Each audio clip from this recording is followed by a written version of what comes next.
Umaasa ang kampo ni dating Senador Bong Revilla na magiging patas ang Department of Justice sa gagawing investigasyon sa umano'y korupsyon na kinasasangkutan niya kaugnay sa maanumalyang flood control projects. Yan ang ulat ni Bien Manalo.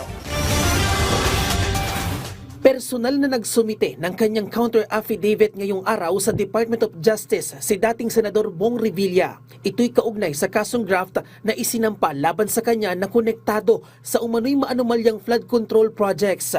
Mariing pinabulaanan ng kanyang tagapagsalita na si Atty. Francesca Lourdes Senya ang lahat ng aligasyong ipinupukol laban sa dating senador. Tumangging magbigay ng pahayag si Revilla.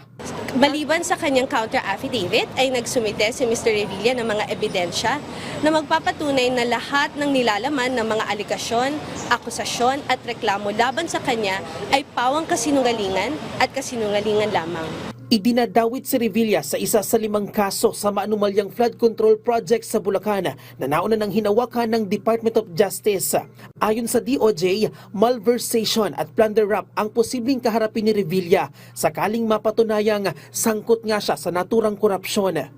Umaasa si Mr. Revilla na magiging patas ang Department of Justice at titignan niya ang ebidensya at hindi na paaabutin ang reklamong ito sa korte. Matatanda ang bukod kay Revilla, kasama rin si dating Ako Bicol Party List Representative Saldico sa mga respondent na iniimbestigahan na sangkot sa umano'y korupsyon sa flood control projects sa Bulacan. Bien Manalo para sa Pambansang TV sa Bagong Pilipinas.